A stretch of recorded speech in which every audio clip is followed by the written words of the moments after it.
en gestion de patrimoine sont-ils réservés aux riches ou en tout cas à ceux qui ont un patrimoine à gérer?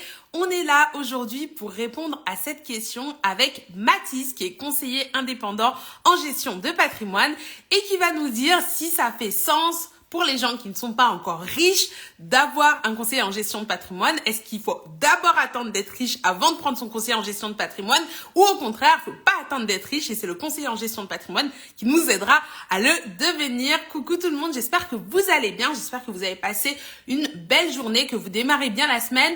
Aujourd'hui, on parle gestion financière avec Mathis qui est conseiller en gestion de patrimoine et du coup, je vais lui envoyer l'invitation pour qu'il nous rejoigne en live.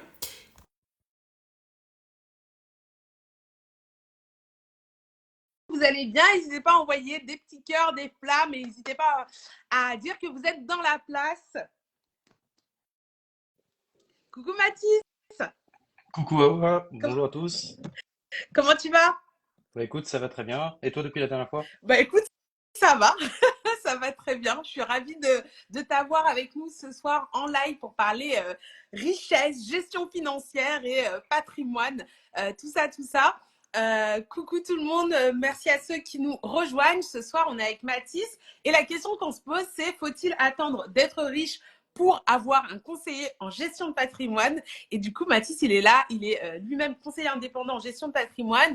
Je vais te laisser te présenter, mais du coup, on sait combien ça peut être important de comprendre la notion de patrimoine, de prendre de bonnes décisions financières en fonction de ses objectifs de vie et ça peut être un défi. Et du coup, Mathis, tu es là pour nous aider à y répondre. Est-ce que tu peux te présenter, s'il te plaît? Bon, en tout cas, merci à moi de m'accueillir pour ce live. Alors pour le coup, rapidement pour me présenter, donc moi je suis Mathis. Auparavant, j'étais ingénieur dans l'industrie, donc j'étais du côté des salariés. Mais mes parents sont indépendants, donc je pense que j'ai toujours voulu être indépendant et me rapprocher un petit peu plus de mes premiers amours, qui était donc le secteur de la finance. Et moi, j'ai toujours eu à cœur justement d'accompagner les personnes justement sur différentes thématiques que l'on pourra voir et démystifier tout au long de ce rendez-vous. Ok, ça marche. Bah, ravi. Et sans plus attendre, je te propose qu'on rentre dans le vif du sujet. Ici, sur Check Ta Paye, on aime bien les vrais ou faux. On aime bien débunker les idées reçues sur un domaine. J'imagine que tous ceux qui sont là dans le chat, ils ont plein d'idées reçues sur les conseillers en gestion de patrimoine. N'hésitez pas à nous dire déjà dans le chat si vous avez déjà un conseiller en gestion de patrimoine. Si vous pensez que c'est pas fait pour vous, dites-nous ce que vous en pensez dans le chat. Et on va partir sur la première idée reçue. Est-ce que tu es prêt, Mathis? Je suis prêt. Ça marche.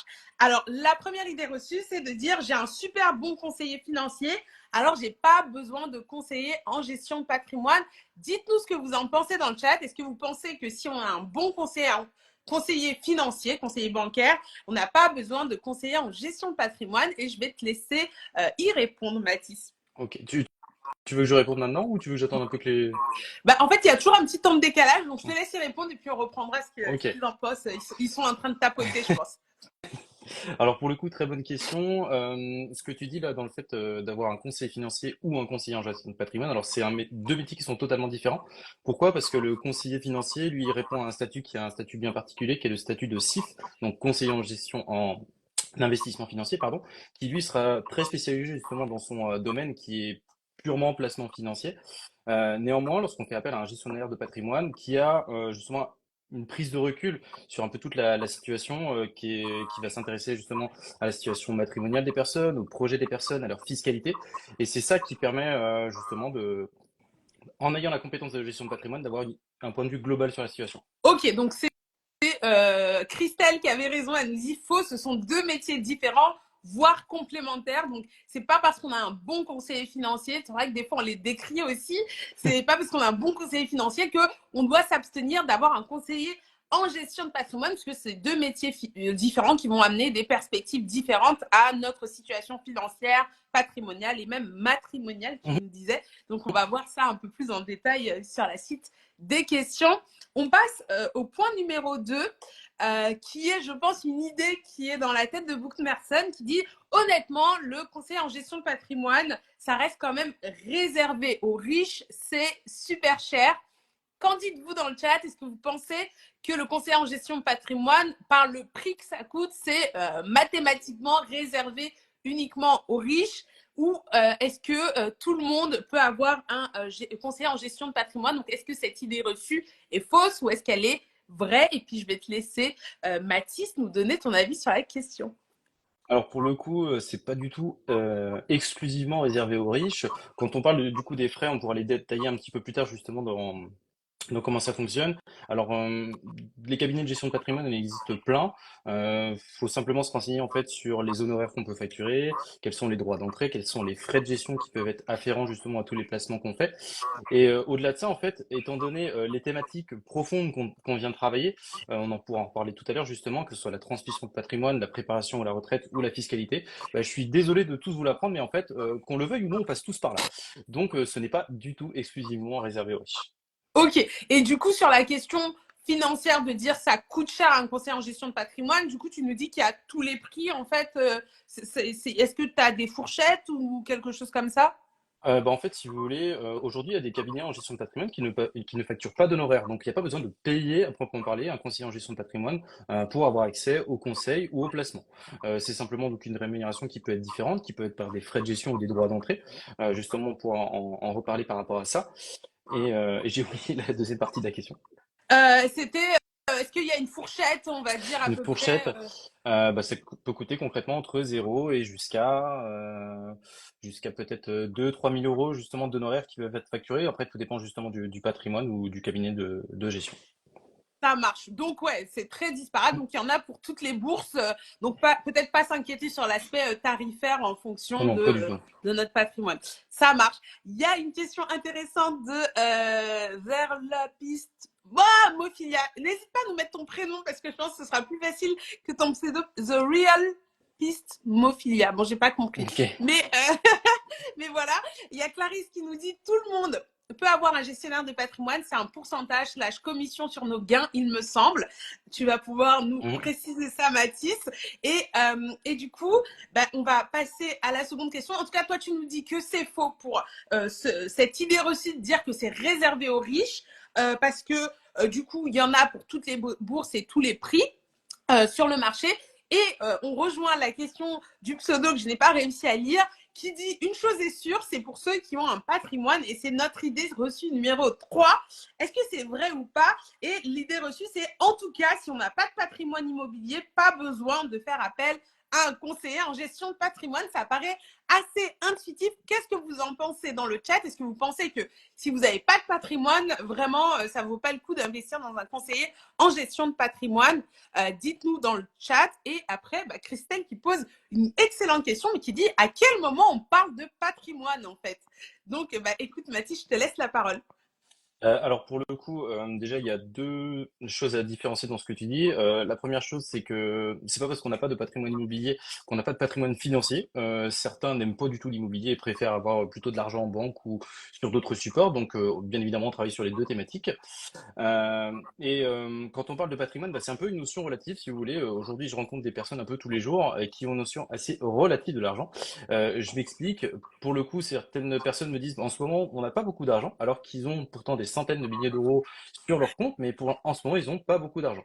Et pour autant, j'ai certaines personnes que je rencontre qui me disent, bah, en ce moment, j'ai beaucoup d'argent, j'ai beaucoup mis de côté et qu'ils ont 5 000 euros de côté. Oui, C'est donc c'est une notion qui est super relative. de dire oui. Quand est-ce que moi je considère que j'ai un patrimoine et que ça vaut le coup de prendre un conseiller en gestion de patrimoine? En fait, ça va être relatif d'une personne à l'autre, quoi. C'est ça va complètement être relatif et pour le coup, que ce soit la personne A ou la personne B, bah, les lois sont les mêmes en France, donc bah, on sera tous concernés justement par la fiscalité, par la transmission de patrimoine ou encore la retraite. Ok, donc une nouvelle idée reçue qu'on débunk, ça veut dire que peu importe mon patrimoine, qu'il soit petit ou gros, au final, on a tous un patrimoine, sauf j'imagine si on est surendetté de partout et qu'on a vraiment, on est en négatif. Mais à partir du moment où on a quelques euros sur des livrets, ça reste un petit patrimoine et on peut se poser la question, mais qu'est-ce que j'en fais, comment je le fructifie, et, C'est etc. ça. Quoi. Comment je le transmets, etc. Mm. Comme bout de D'accord. ligne, quand le notaire il passe, et ben, le notaire il regarde absolument tout. Donc que vous ayez pas beaucoup ou beaucoup, ce sera la même chose. Ça marche. Donc, intéressant quand même d'avoir peut-être un regard d'un expert du patrimoine. J'espère qu'on répond à ta question, Christelle. Et du coup, j'aurais tendance à dire faux pour la question de si on n'a pas de patrimoine immobilier, pas besoin de faire appel à un CGP. On peut ne pas avoir d'immobilier parce que c'est quelque chose, donc comme tu disais, qu'il y en a, ils n'ont pas d'appétence pour ce type de patrimoine, mais qui vont avoir des patrimoines financiers et Mm. travailler là-dessus ou Ouais, d'autres c'est catégories. ça, ou qui peuvent avoir tout simplement des entreprises pour lesquelles ils sont dirigeants d'entreprise et c'est uniquement bah, finalement des parts sociales d'entreprise. Donc ça n'a pas de, ce n'est pas palpable, c'est uniquement immatériel, on va dire, mais ça reste du patrimoine quand même. Ça marche, hyper, hyper intéressant. On passe à l'idée reçue numéro 5.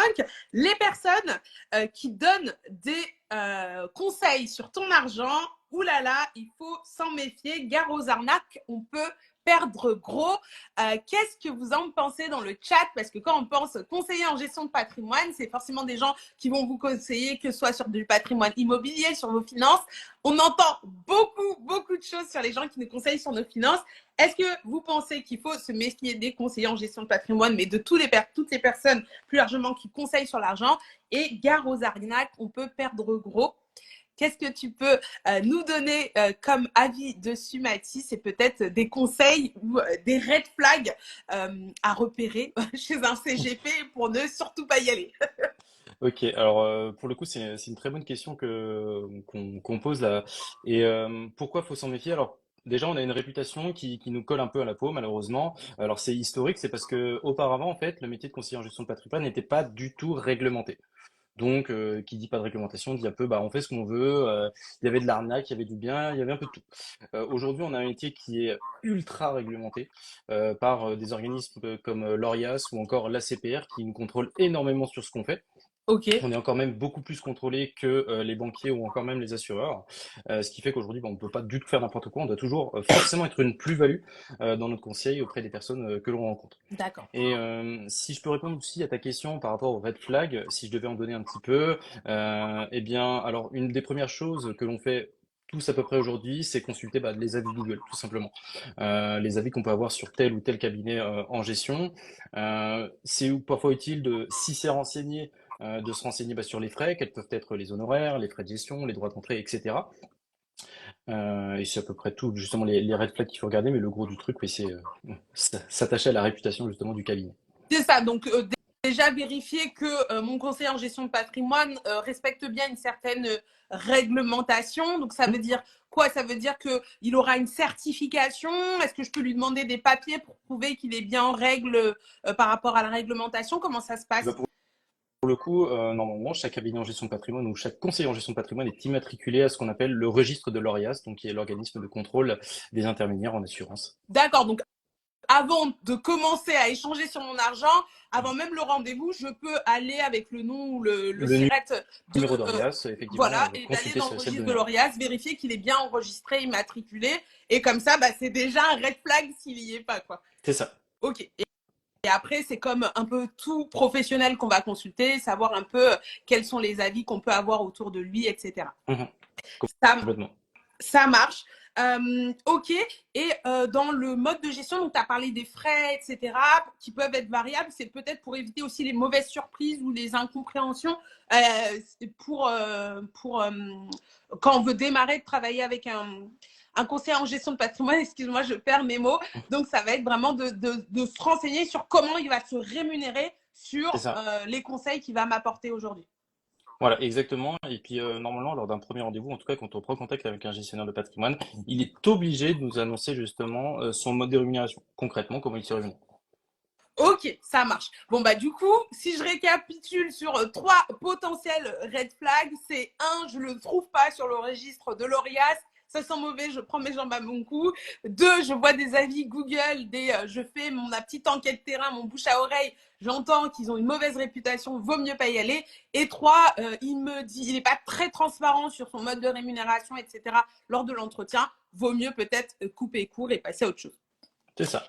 Ça marche. Merci beaucoup. Est-ce que tu as d'autres conseils pour, peut-être de manière plus positive, pour choisir son conseiller en gestion de patrimoine, peut-être en fonction de sa situation personnelle? Est-ce qu'il y a des typologies de gestionnaires de conseillers en gestion de patrimoine qui vont être plus adaptées à une situation ou à une autre? Genre si par exemple je suis très immobilier, est-ce qu'il y en a qui se spécialisent plus dans l'immobilier que dans d'autres choses, ou ils sont tous très généralistes? Euh, Bah, chaque cabinet a un petit peu sa spécialité, effectivement, comme tu le décris. Il y en a qui sont très très orientés immobilier et d'autres qui sont beaucoup plus orientés vers les produits plutôt assurance vie ou côté finance tout simplement. Donc après, à chacun de voir ses appétences par rapport à ça. Je sais que si je devais te donner mon avis personnel, moi je suis moins immobilier, je suis plutôt financier. Après, c'est un peu midi à sa porte par rapport à ça. D'autres confrères sont beaucoup plus immobiliers, donc ça leur appartient. Et si on peut donner des conseils en tout cas pour choisir son CGP, bah, si je retourne un peu ce que j'ai dit tout à l'heure, Oui, bah, c'est les avis Google bien sûr qui comptent. Donc se renseigner le truc de base qu'on fait tous par rapport à ça. même pour aller au Et resto. même pour aller au resto, un avis sur TripAdvisor ou que sais-je, ça permet déjà d'avoir un premier avis. Encore une fois, donc les frais, si on peut y avoir accès, le registre de l'ORIAS, et puis surtout, en fait, comme on fait un métier d'humain, s'il y a la possibilité de se faire recommander, de venir de la part de quelqu'un, en fait, c'est toujours mieux. Il y a déjà un gage de confiance qui se fait. Si une personne de ma famille ou un ami me l'a recommandé, qu'il l'a fait, ça veut dire qu'il a confiance.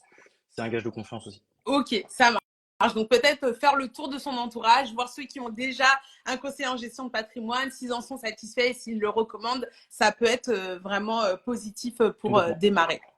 Ça marche. Merci beaucoup. On a fait le tour des idées reçues. Ça nous a mis un petit peu l'eau à la bouche. Je pense qu'il est temps de passer au concret, au vif du sujet. Concrètement, comment est-ce qu'un conseiller en gestion de patrimoine peut m'aider à devenir riche, à vraiment améliorer, augmenter mon patrimoine? Déjà, est-ce que tu peux nous parler du rôle du conseiller en gestion de patrimoine? C'est quoi ses missions? C'est quoi un peu? Parce qu'en fait, entre le conseiller financier, l'expert comptable, le notaire, enfin, il y a plein de corps de métier autour de notre patrimoine. On a un peu tendance à tous mélanger. C'est quoi concrètement un conseiller en gestion de patrimoine? Ok, alors pour le coup, le conseiller en gestion de patrimoine ont des missions bien particulières qui va surtout agir alors sur les questions de transmission de patrimoine. Donc le nerf de la guerre, c'est un peu bah, qui va hériter du patrimoine? Est-ce que c'est le conjoint? Est-ce que c'est les enfants? Peu importe, suivant les volontés de chacun.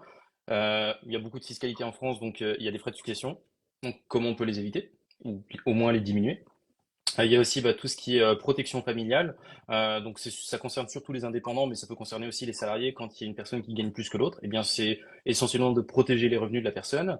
Un gros sujet qui est aujourd'hui très central, on en parle beaucoup, bah, c'est le sujet de la retraite. Comment on peut la préparer, en avoir une tout simplement en bout de ligne et pouvoir en profiter. Un gros concept qu'on travaille aussi, c'est l'aspect fiscalité. Donc pour les personnes qui payent de l'impôt, que ce soit à titre professionnel ou à titre personnel, peu importe, on peut agir sur différents leviers pour réduire cette pression fiscale. Et enfin, bah, le dernier secteur, c'est bah, tout ce qui concerne justement l'enrichissement personnel. Donc quel est le placement qui va être justement adapté à la personne en fonction de ses situations, si elle veut transmettre son patrimoine, préparer sa retraite, réduire sa fiscalité. Ça, c'est au cas par cas.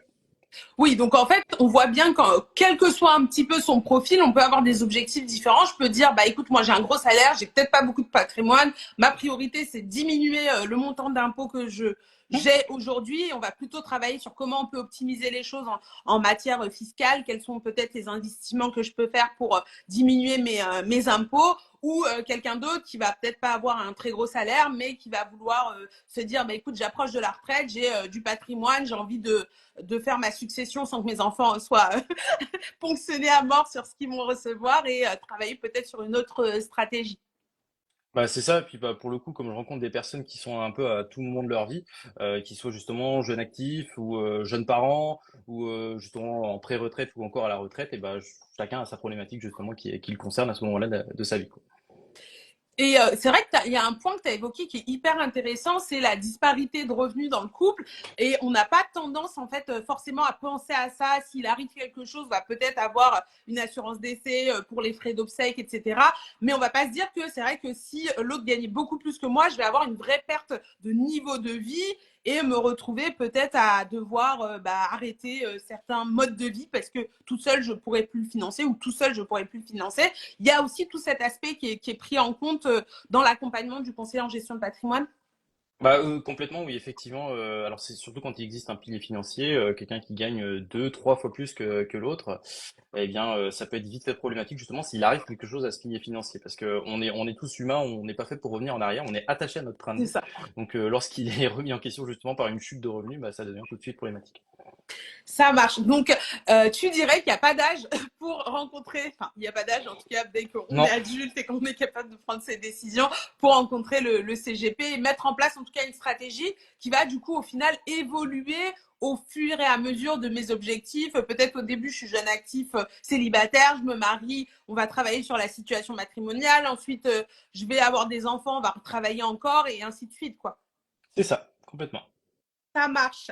Eh ben, écoute, on a peut-être avancé sur la deuxième question que j'allais te poser, mais c'est quoi les sujets les plus fréquents sur lesquels on va te consulter ou on va consulter un CGP quand on est salarié ou indépendant et qu'on s'intéresse en fait un peu à ces sujets-là? Bah, pour le coup, souvent c'est, on en parle en ce moment parce que c'est le moment de la déclaration d'impôt. Donc, quand on voit, quand les personnes voient ce qu'elles payent comme impôt, ils se disent, ce serait bien si on pouvait le réduire un peu et le rediriger pour soi. Il y a aussi, bah, en ce moment, suite à toutes les réformes qu'il y a eu, notamment sur les retraites, bah, beaucoup se posent des questions, savent que ça va changer. En bien, en mal, on ne sait pas trop forcément où on va aller, donc beaucoup se questionnent par rapport à ça. Et puis beaucoup de personnes qui ont déjà construit leur patrimoine, qui arrivent plutôt en fin de carrière, bah, ils pensent, mine de rien, à cette question de transmission de patrimoine, donc comment ils peuvent le faire au mieux pour éviter la fiscalité. D'accord, ça marche. Alors, il y a une question d'Enzo qui dit comment est-ce qu'on fait pour prendre rendez-vous avec toi? J'ai vu qu'il y avait eu des recommandations de tes services. Alors, merci à tous vos commentaires. N'hésitez pas à vous abonner directement au compte Instagram de Mathis. Vous lui envoyez un petit DM et il vous enverra le lien pour que vous puissiez le contacter si vous avez envie de prendre rendez-vous avec lui. Et de toute façon, à la fin du live, on prendra un petit temps pour que Mathis vous partage comment vous pouvez le contacter si vous avez envie de le contacter avec grand plaisir. Pas de problème. Ça marche. Merci beaucoup, Mathis. Eh bien, moi, tu sais, sur ces lives, j'aime bien rentrer vraiment dans le concret, hyper concret. Par exemple, si j'ai un projet immobilier, concrètement, comment est-ce que mon conseiller en gestion de patrimoine il peut m'aider à le concrétiser et c'est quand le meilleur moment pour y faire appel et par rapport, par exemple, à mon courtier ou à autre chose, enfin, ça va être quoi sa plus-value et comment est-ce que je m'organise? Bah, pour le coup, en termes de projet immobilier, ça dépend de quoi on parle exactement. Est-ce que c'est les personnes qui veulent acheter leur résidence principale? Est-ce que c'est déjà une résidence principale qu'ils ont? Est-ce qu'ils veulent faire de l'immobilier locatif? Ça dépend encore de chacun. Bah, on peut le faire à tout moment où on se pose des questions justement par rapport à ça. Donc, comment travaille le conseiller en gestion de patrimoine dessus? C'est par rapport à l'épargne que les personnes ont déjà constituée, bah, quelle sera la part qui sera judicieuse de réserver justement pour cet investissement en immobilier. Et puis, à la limite, s'il y a déjà des choses de mise en place, si par exemple il y a déjà un crédit pour une résidence principale, bah, c'est comment on peut insérer un nouveau crédit justement pour un projet immobilier pour que ça ne puisse pas trop perturber le train de vie non plus. Ok, ça marche. Donc l'idée, c'est en fait, dès que je commence à me poser la question et à réfléchir à ce que j'ai envie de faire, que je sais un peu où j'ai envie d'aller, bah, c'est bien de consulter le conseiller en gestion de patrimoine parce que lui va m'aider à réfléchir à la faisabilité du projet tout en réfléchissant à ce qui est important pour moi, sans me mettre en danger financièrement, tout en atteignant les objectifs que je veux par rapport à cet investissement immobilier ou pas, quoi. Voilà, complètement. Ça marche. Euh, alors, il y a Niweb qui a une question très spécifique sur le domaine de la MSA. N'hésite pas à vraiment envoyer un DM à Mathis peut-être après pour qu'on puisse voir. Sinon, n'hésite pas à utiliser la boîte à questions. Il y a un temps de questions-réponses à la fin. Clotilde, pareil, on a déjà un peu abordé la question de comment savoir si un CGP est sérieux. Je me suis faite démarcher. On a dit que la première chose, c'est vraiment de regarder sur le registre de l'ORIAS. C'est une profession qui est très réglementée. Donc, normalement, tu dois retrouver ce CGP si c'est dedans. De ne pas hésiter aussi à regarder les avis Google, à essayer de voir peut-être d'anciens clients à lui pour voir les avis qu'il peut y avoir sur ce CGP. Et enfin, le troisième point, comment il est? Est-ce qu'il est très transparent sur ses tarifs, sur ses démarches pour pouvoir avoir cette vue d'ensemble? Ça marche. Ouais, il n'y a pas de souci, Clotilde. T'inquiète pas, de toute façon, il y a le replay pour ceux qui ont raté un petit bout au début. Voilà. Et Quentin qui précise, pour la question quand, je vous invite à commencer le plus tôt possible. Et du coup, il est un amoureux. Hein. Il me dit en plus, Mathis ne facture pas ses conseils, mais le temps est l'outil le plus important que vous avez. Entre parenthèses, je t'aime Enzo. Alors je sais pas qui est Enzo, Ça va être un de mes confrères. ça Il est marche. adorable. Ok, ça marche. Bah, en tout cas, hyper intéressant. En tout cas, on a bien compris que dès qu'on a le projet, qu'on ne sait pas trop comment le mener, bah, l'idée c'est de s'asseoir avec son CGP, de Hum, réfléchir à tout ça pour pouvoir justement savoir comment on va le concrétiser au mieux et tout en atteignant les objectifs qu'on s'est fixés au début. c'est Quoi. ça. Ça marche. Alors, deuxième cas de figure, comment est-ce que mon CGP peut m'aider à préparer ma retraite? Et pareil, pour la retraite, c'est vrai que quand on est jeune, ça nous paraît très loin. C'est quoi le meilleur moment pour y faire appel au CGP quand je veux préparer ma retraite? C'est vrai que ça nous inquiète, mais on n'a pas envie non plus, quand on a 25 ans, de mettre 1 000 € de côté tous les mois en prévision de sa retraite. Quoi. Bah pour le coup, t'as entièrement raison sur ce que tu dis à la fin. Alors, l'ancienne génération, plutôt la génération de nos parents, bah, on se dit, bon, alors on achète la maison, on paye les études des enfants et après on verra. Mais quand on verra, bah, il est souvent bah, 5 ou 10 ans de la retraite. Et puis à ce moment-là, c'est pas en 5 ou 10 ans en fait, qu'on peut préparer une retraite concrètement, puisque en fait, l'effort d'épargne il serait beaucoup trop important par rapport au train de vie qu'on décide de mener. En fait, plutôt prendre le problème à l'inverse et les prendre à bras le corps le plus tôt possible en commençant avec plutôt une épargne qui soit indolore dans une organisation. En fait, dès qu'on commence à être jeune actif, on peut commencer à préparer sa retraite avec 50, 100, 200 euros par mois, justement, et c'est bah, sur le long terme, en 30 ans, 40 ans d'épargne, que ça pourra justement travailler et générer un pécule pour la fin qui servira de complément de revenu pour avoir une retraite digne de son nom. D'accord, donc vraiment, en fait, il faut avoir une logique de se dire, dès le début, en fait, j'ai mon budget et j'ai un budget retraite, même Hum, si c'est une toute petite somme que je mets, mais j'y mets régulièrement et je la place en mode, je n'y touche pas jusqu'à ma retraite et ça va me servir à ce moment-là d'argent qui va me servir de complément de revenu à la c'est retraite. ça. Puis c'est quelque chose qui peut être tout à fait modulable. On peut commencer aujourd'hui, on peut arrêter dans 5 ans parce qu'il y a des enfants qui arrivent, reprendre quelques années après, on fait ce qu'on veut. Ça marche. Et est-ce que du coup, avec la personne, justement, comme tu dis, c'est modulable, si finalement les projets changent, je gagne à l'euro million et donc finalement j'en ai plus besoin, là avec le CGP, on a des moyens de travailler sur comment en fait faire en sorte, parce que des fois aussi ce qui fait peur avec les plans pour la retraite, c'est d'avoir son argent bloqué et de plus pouvoir y accéder du tout. Même en cas de pépin, même s'il se passe des choses, parce que on l'a mis sur un compte qu'il fallait pas et qui est prévu que pour la retraite. Alors c'est pour ça que pour le coup, on prend le temps de définir avec les personnes quels sont leurs projets à moyen, à long terme, pour savoir quelle est enfin le placement le plus judicieux à leur proposer, pour si jamais il y a des besoins de déblocage en particulier, que ce soit pour l'achat d'un projet immobilier ou que sais-je, pour un projet qui est bien défini, on n'utilisera pas les mêmes supports. On peut dédier des supports effectivement qui sont dédiés à la retraite qu'on ne touchera qu'à la fin, mais c'est aussi important d'en réserver pour le moyen terme.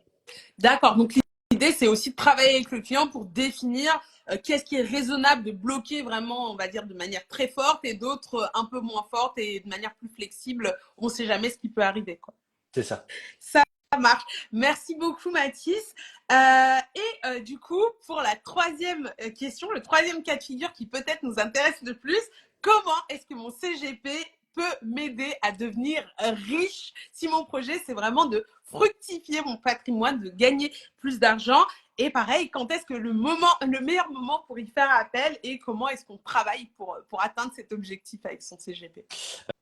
Alors pour le coup, bah alors le meilleur moment, on va dire que c'était hier.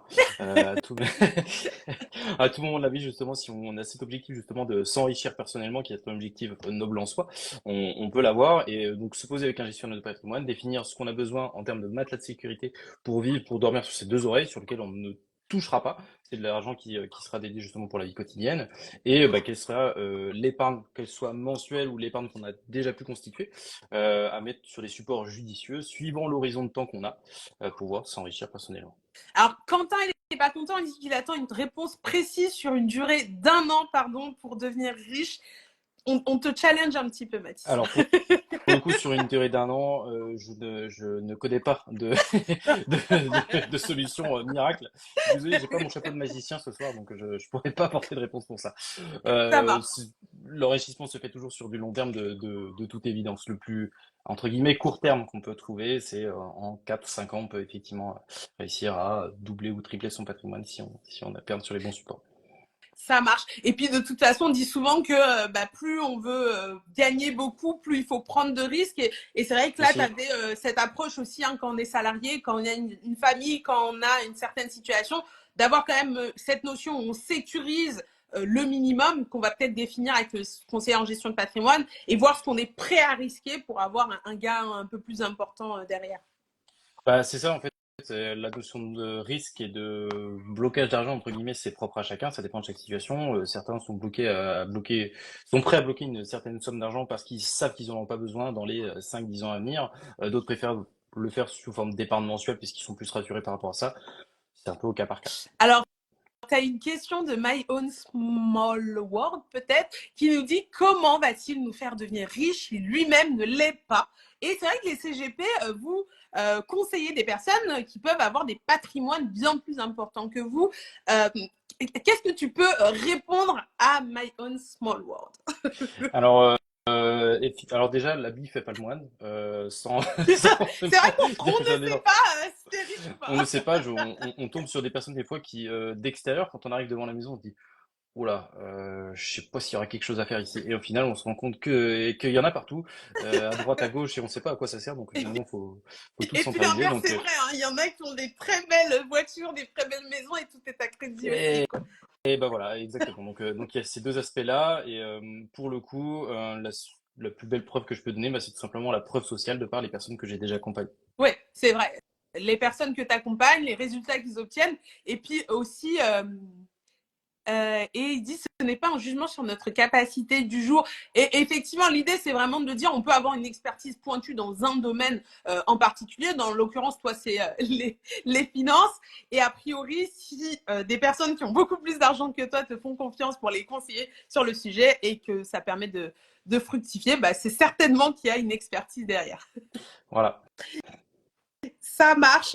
Est-ce que tu as quelques conseils, peut-être derniers conseils pour la fin avant qu'on passe sur la partie questions-réponses sur le conseiller en gestion de patrimoine et en tout cas sur les démarches à faire parce que est-ce que tu constates un profil plus particulier qui fait appel à vos services? Est-ce que tu as l'impression que c'est quelque chose dont les gens ont vraiment conscience de l'importance d'avoir un CGP dans leur vie? Bah, souvent, la question qui revient, si vous voulez, enfin, si tu veux, excuse-moi, Non, je t'en prie. c'est quand on commence à être titillé par la question de l'impôt, quand on trouve que ça commence à une pression, on se dit, bon, ce serait peut-être bien de faire le point, de trouver des solutions justement pour Pour réduire un arrêter peu ça. de, de payer. C'est ça, Ça marche. Donc ça, c'est en tout cas le premier facteur qui va inciter les gens à aller consulter un conseiller en gestion de c'est patrimoine. ça. D'accord. Et pour le Ok. coup, en fait, souvent les personnes ne sont pas au fait de toutes les thématiques qu'on peut travailler, puis comment on peut le faire aussi. Alors, ne serait-ce qu'un premier point, juste un premier bilan, qui n'engage strictement à rien pour faire le point sur la situation, en fait, des fois, ça permet de mettre en lumière des problématiques qui n'ont pas été testées, tout simplement. Ça marche.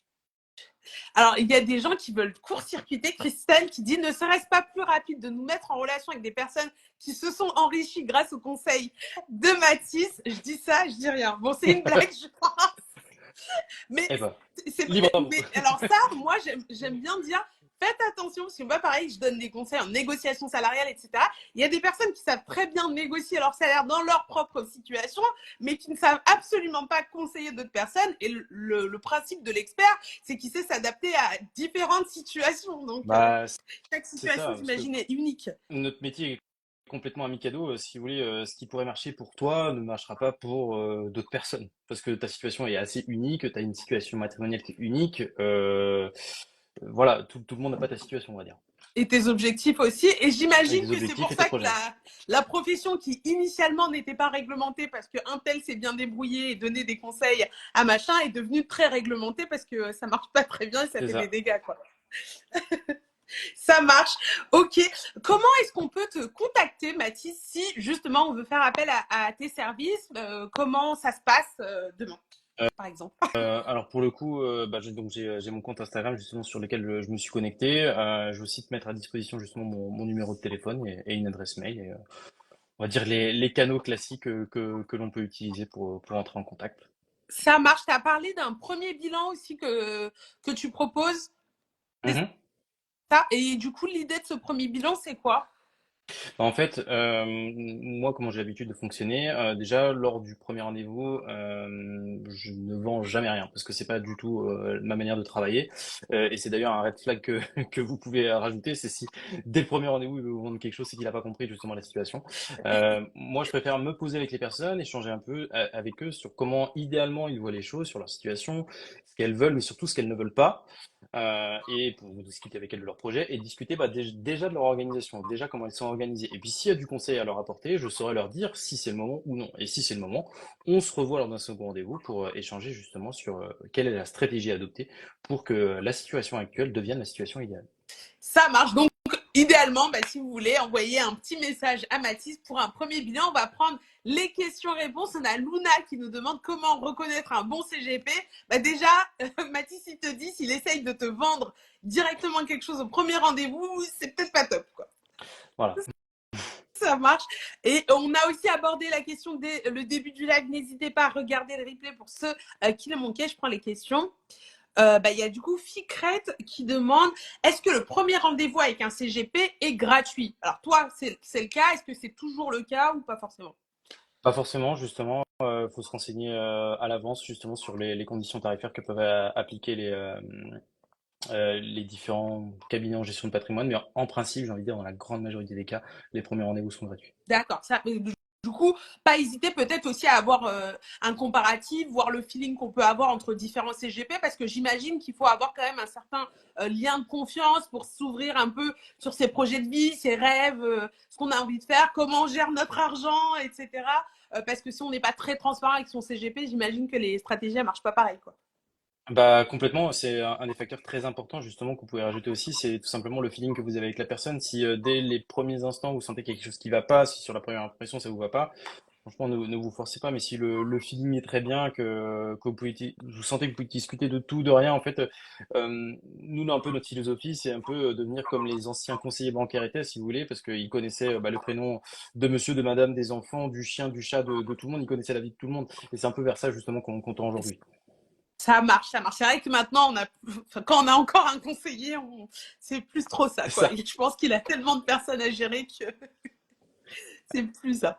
Et il y a Luna qui demande est-ce qu'un CGP est un fiscaliste? C'est vrai que tu as parlé du fait de nous accompagner pour optimiser la partie fiscale. Du coup, est-ce que vous avez une compétence de fiscaliste? Ah, pour le coup, ça fait partie intégrante justement de notre métier. C'est une des composantes majeures parce qu'on joue, enfin on joue entre guillemets avec les lois françaises. On les connaît pour pouvoir justement appliquer au mieux selon chaque situation. Pour des choses qui sont, on sait aussi où s'arrête notre métier. Donc pour des choses qui seraient trop complexes ou qui s'arrêtent là, on a des partenariats avec des confrères, si on peut appeler ça comme ça, avocats fiscalistes qui seront spécialistes pour des choses bien complexes. Ok, oui, parce que enfin, nous, on est plutôt sur la paie et le droit social. C'est hyper complexe, mais je pense que le droit fiscal n'a rien à envier au C'est droit ça. social. Et du coup, il doit y avoir des subtilités où là, il faut aller vraiment C'est creuser ça. loin Mais pour et le commun ouvrir. des mortels, justement, des salariés que je peux rencontrer ou encore des indépendants que je rencontre tous les jours, l'impôt sur le revenu, enfin, c'est quelque chose que maintenant on connaît par cœur et on sait très bien ce que faire. Voilà. Ça marche. Du coup, quand tu entends des red flags de je vais refuser une augmentation, sinon je vais changer de tranche d'impôt. Ah, c'est pas un argument justement pour le coup. C'est bien de pouvoir sauter de tranche d'impôt justement pour certaines choses. C'est ça, exactement. Donc, bah, écoute, au moins, ils feront peut-être plus cette erreur s'ils sont Hum. accompagnés par un conseiller en Ah, il gestion de faut y aller. patrimoine. Parce que des fois, il y a des personnes qui refusent des augmentations parce qu'ils ont peur de changer de tranche d'imposition. C'est ça. Si il y avait un conseil que je pouvais donner, justement, c'est au-delà des thématiques que je peux travailler avec les personnes que je rencontre, quelque chose qui est essentiel dans la vie de tous les jours que les gens peuvent faire, notamment grâce à toi, c'est négocier un meilleur salaire, justement. Avoir une plus grande rentrée de revenus, comme ça permet d'avoir une meilleure capacité d'épargne, tout simplement. C'est ça. Et donc, c'est vrai que depuis tout à l'heure, en fait, tu nous parles beaucoup de l'épargne et on avait eu la question tout à l'heure de Christelle qui dit quand est-ce qu'on parle de patrimoine. Bah, c'est aussi un petit peu la définition de dès qu'on sait épargner un petit peu, Hum. on va savoir faire quelque chose de cet argent et d'où l'importance de constituer une épargne même faible. Ça, tu nous en as parlé, que ce soit pour la retraite, etc. C'est ça. Est-ce que tu constates que peut-être les gens ont plus de difficultés aujourd'hui à épargner ou pas? Euh, alors, un petit peu plus de difficultés, c'est vrai, mais surtout les personnes que je rencontre ont besoin de savoir un peu où elles vont, Ouais, pardon. Donc c'est plutôt ça le sujet aujourd'hui. Épargner moins. En fait, il faut plus, faut prendre le problème à l'envers si vous voulez, parce que comme le coût de la vie augmente, ça c'est une chose. Donc les personnes se disent, bah on pourra moins épargner. Bah plutôt garder un bon effort d'épargne. En fait, ça permet justement d'avoir une régularité là-dessus et de ne pas se faire avoir non plus par l'inflation. ouais, c'est ça. Et de plutôt aller renégocier plutôt que de se dire je vais réduire mon effort C'est ça. d'épargne pour compenser. Parce que pour s'enrichir personnellement, c'est clairement plus facile d'avoir une plus grosse rentrée d'argent plutôt que de limiter ses dépenses. On n'est pas fait Oui, pour ça. on n'est pas bon là-dedans. Ça marche. Galbuna qui te demande comment est rémunéré un conseiller en gestion de patrimoine par frais sur chaque opération ou autre. On l'a un peu abordé avant. Ah, alors là, ça, pour le coup, c'est quelque chose que je vais pouvoir bien démystifier. Alors, ce serait bien si les droits d'entrée, ils étaient pour nous. De cette façon, on pourrait se déplacer en hélicoptère pour aller voir les gens, je pense. Mais néanmoins, aujourd'hui, encore une fois, comme la réglementation nous l'impose, on ne se rémunère pas du tout sur les frais de gestion. En fait, si vous voulez, dans notre fonctionnement, comme nous, on apporte tout le conseil, tout l'accompagnement auprès des personnes qu'on rencontre, on vient aussi sonder tout le marché pour savoir c'est dans quel établissement qui serait judicieux d'aller. Comme on a fait tout ce travail, et ça n'a pas été au banquier ni à l'assureur de le faire, eh bien, l'assureur a un petit excédent de marge qui vient de nous rétrocéder par le biais d'une commission. Mais ça, c'est uniquement justement à la souscription d'un contrat. Après que le contrat il fasse plus 5, plus 10, plus 15, ça, c'est dans la poche du client et pas dans notre poche. Ça marche. Bah, écoute, merci beaucoup pour tous tes conseils, Mathis. Je pense qu'on a pris les dernières questions. Est-ce que tu as un mot de la fin? Il y a Christelle, en tout cas, qui dit l'épargne, c'est un peu comme le CGP. Peut-être que les gens se méprennent sur le fait que c'est envisageable, même avec un salaire modeste. Est-ce que tu as des personnes, justement, que tu accompagnes qui ont des salaires modestes et qui arrivent à se constituer des beaux patrimoines? Euh, en termes d'échelle, si vous voulez, j'ai de tout, comme j'aime bien dire, j'ai de l'aide à domicile qui gagne un peu plus que le SMIC, qui prépare sa retraite même avec 100 euros par mois, au footballeur d'un stade qui est à côté de chez moi, qui est millionnaire, mais qui a d'autres problématiques pour le coup. Oui, c'est ça. Hyper intéressant. En fait, faut vraiment se dire. Et moi, j'avais partagé un moment un post sur Thérèse Godonou, qui était une caissière chez Auchan et qui est partie avec un demi-million d'euros au moment de sa retraite parce que justement elle avait pris des actions Auchan, euh, que Auchan était dans sa période faste Mhm. aussi et qu'elle avait bien placé ses sous et du coup elle avait pu vraiment avec un salaire du coup au SMIC, hein, parce qu'en général les caissières elles sont payées au SMIC, vu partir au moment de la retraite avec plus d'un demi-million d'euros. Comme quoi, des fois, on a l'impression que parce qu'on a des revenus modestes, on peut rien faire. Il y a toujours une marge de manœuvre, même si bien Toujours. sûr, comme on dit, aller renégocier, aller augmenter cette source de revenus va forcément mathématiquement permettre de faire des choses encore plus énormes, mais peut-être pas se dire c'est tout ou rien, quoi. Voilà. Bah, t'as raison en tout cas sur le fait d'augmenter ses revenus déjà pour commencer. Ça marche, avec plaisir. Luna qui te remercie. Juste pour Avec plaisir. terminer, si vous voulez contacter Mathis, n'hésitez pas à vous abonner à son compte Mathis Larcher et n'hésitez pas justement à lui envoyer un petit mot en DM pour peut-être avoir un rendez-vous avec lui. Le premier rendez-vous qui est gratuit, où il essaiera de rien vous vendre du tout, mais juste de comprendre la situation. Et puis peut-être Mathis, au plaisir de se revoir, de recollaborer pour autre chose. Et puis moi, j'ai été ravie de te recevoir et de nous parler un peu de ce métier qu'on connaît au final pas si bien que ça et qui permet aussi à la communauté de découvrir le métier de conseiller en gestion de patrimoine.